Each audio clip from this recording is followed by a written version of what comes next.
넬라님, 아침 소변에 거품이 있어요. 혈압약 반알 먹으면 괜찮아지다. 소변 거품이 생기네요. 신장이 나쁜 건지요? 자, 소변에 거품이 나오는 거는 음식 찌끄러기처럼 나오는 것이 있을 수도 있고요. 단백뇨가 있을 수도 있어요. 그래서 우리가 이제 신장내과에서 거품이 나면 걱정을 하는 거는 단백뇨가 나오는 거고, 단백뇨가 나오면 콩팥에 무리가 왔다는 거를 말을 해주죠. 그렇지만 거품이 난다고 해서 꼭 단백뇨가 나는 거 아니고, 거품이 많다고 해서 꼭 단백뇨가 안 나오면 전혀 문제가 없어요. 그렇기 때문에 이 단백뇨가 나오는지 안 나오는지는 아주 쉽게 그냥 병원에 가셔서 유린 딥스틱이라고 해서 소변 검사해가지고 그거 이제 무슨 테스트 검사지로 이렇게 딱 넣어보면 5분 만에 결과를 받으실 수 있거든요. 그럼 이게 단백뇨다. 그러면 이제 굉장히 많은 검사를 해야 되고, 단백뇨 아니다. 그럼 걱정하지 마세요. 하고 넘어갈 수 있어요. 물론 이제 콩팥이 안 좋을 수도 있으니까 혈액 검사로 콩팥 검사도 좀 해볼 수는 있겠지만요. 딱 한 개만 하겠다. 그럼 소변 검사만 하면 단백뇨냐 단백뇨 아니냐 확인할 수 있으니까 병원에 가서 한번 해보세요. 간헐적 단식 관련 영상으로 시작해 다른 영상들 너무 잘 보고 있습니다. 감사합니다. 이 식단은 두 가지가 있어요. 식단의 중요한 것들. 하나는 환자들이 모르니까 잘못하고 있는 것.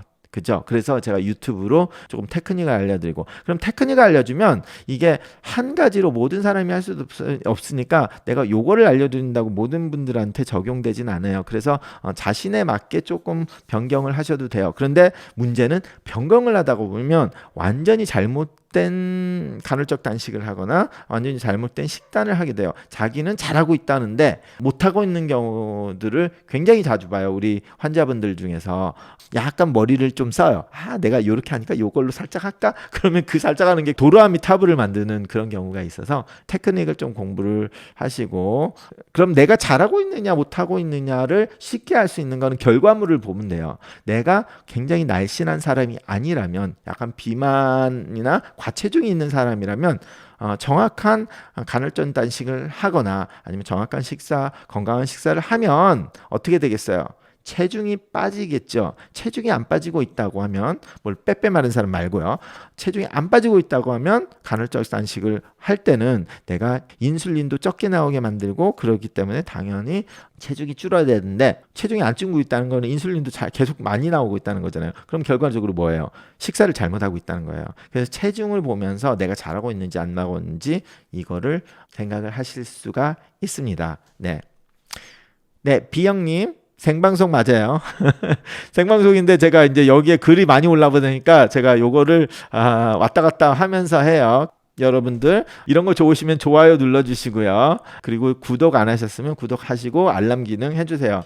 제가 여기에 대해서 또 이거 해달라고 하니까 왜 뭐 강요를 한다 하는데, 자, 그렇게 해서 구독해가지고 많은 사람이 보면 제가 돈을 많이 벌겠죠. 그러면 자, 이 돈은 제가 예전에도 말씀드렸지만 제가 유튜브에서 생긴 모든 돈은 도네이션 됩니다. 그래서 제가 작년 11월 했나? 그때까지 유튜브를 시작을 하고 광고를 받고 그때까지 모은 모든 돈, 수익금이에요.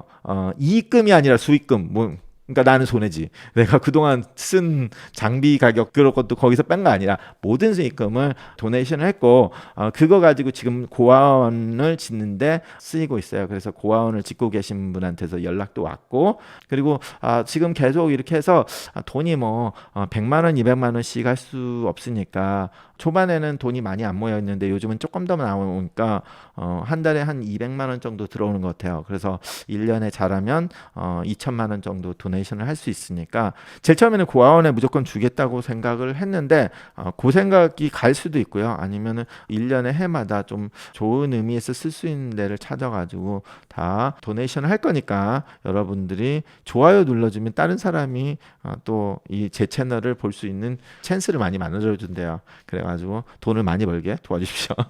다 좋은 일을 같이 하는 거니까.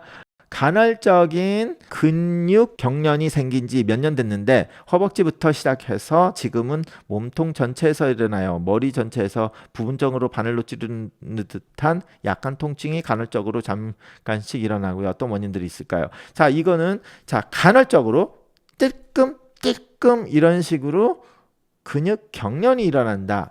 그러면은 이제 전해질 문제가 있을 수도 있어요. 그러니까 이제 칼슘이나 매그네슘이나 포타시움이나 이제 칼륨이라고 하죠. 한국에서는 대표적인 이제 근육이 수축을 하는데 굉장히 필요한 전해질이 포타시움, 칼륨, 한국말로는 칼슘, 매그니슘, 그리고 흔하진 않지만 그 이외에 다른 거 뭐 소디움도 굉장히 안 좋으면 그럴 수는 있는데, 소디움이 그러면 정신 상태가 조금 이상해져요. 소디움이 낮으면 나사 빠진 사람처럼 된다거나 뭐 이런 식으로 다른 작용을 좀 더 일으키기 때문에 이제 근육만 가지고 했을 땐 그래요.